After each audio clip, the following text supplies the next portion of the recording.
We'll now take a step back from some of the things we were thinking about with basis vectors and space, and talk about another vector operation, which is the dot product. And we're going to actually go through a model of a neuron to understand the dot product. So let's say you have a postsynaptic neuron, and its firing rate is denoted by B. You have 3 presynaptic neurons synapsing onto it, and they all have different activities, A1, A2, and A3. And they all have different weights to the postsynaptic neuron, so this is like the synaptic weight. So we model the postsynaptic neuron activity as the weighted sum of the presynaptic activities. So we say this firing rate is the synaptic weight from neuron 1 times the activity of neuron 1 plus the synaptic weight from neuron 2 times the activity of neuron 2, and so on. And that's summarized in this equation here. We can make this easier for ourselves by working with vectors, unsurprisingly. So we can make a weight matrix, and this just summarizes the weights from each neuron in an ordered fashion. And then we can make an activities vector, and this summarizes the activities from each neuron in an ordered fashion. And so the components match. So the first component in both corresponds to the first neuron, the second component corresponds to the second neuron, and so on. And then we can summarize what we just did, this weighted sum, with the dot product. That is the definition of a dot product. So in a dot product between 2 vectors, you're multiplying corresponding components. So you're multiplying the 2 first components together. Then you're adding the second 2 components multiplied together, and so on. And so even though we were working with vectors, we'll end up with a scalar number. So B will just be a single number, which is what we want because it is the activity of a single neuron. So to go into the math notation, we say the dot product between vectors x and y is the sum over all components in the vector of xi, yi, so the corresponding components.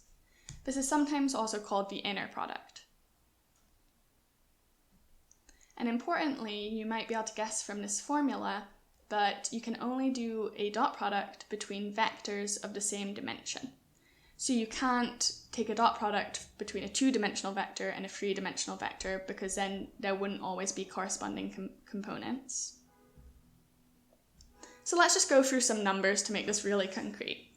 Let's say our weights are 4, 3, and 1, and our activities are 15, 7, and 3. So if we take the dot product between those 2 vectors, we'll do 4 times 15 plus 3 times 7 plus 1 times 3. And that adds up to 84, that single number that represents the postsynaptic firing rate. So we will, in the next video, dive more into the properties of the dot product, but for now, you're going to try and discover those properties yourself. So we're going to go back down to just 2 presynaptic neurons instead of 3, so we can work in 2D space and make it easy for ourselves. And you're going to examine how the postsynaptic firing rate depends on the weight vector and the presynaptic firing rate vector. So here I'm plotting neuron 1 on the x-axis and neuron 2 on the y. And in the black, there's a weight vector. So this is telling us the weight from neuron 1 and the weight from neuron 2. And then there's a presynaptic firing rate vector that tells us the firing rate of neuron 1 and the firing rate of neuron 2. So when you take the dot product between those 2 vectors, you'll get a scalar. Here it would be 4. And we're going to do a demo where we then look at what the dot product is for all possible firing rate vectors. So this is a little complex, so I just want to go through it first before you get to it. So here I showed you that for this specific vector, the dot product was 4. And so I will then make the heat map at that point 4. So when you go through this demo, you're going to be moving around the presynaptic firing rate and seeing how the postsynaptic neuron responds. And so just remember that the value at the end of this green vector is the dot product between that vector, that position of the vector, and the weight vector.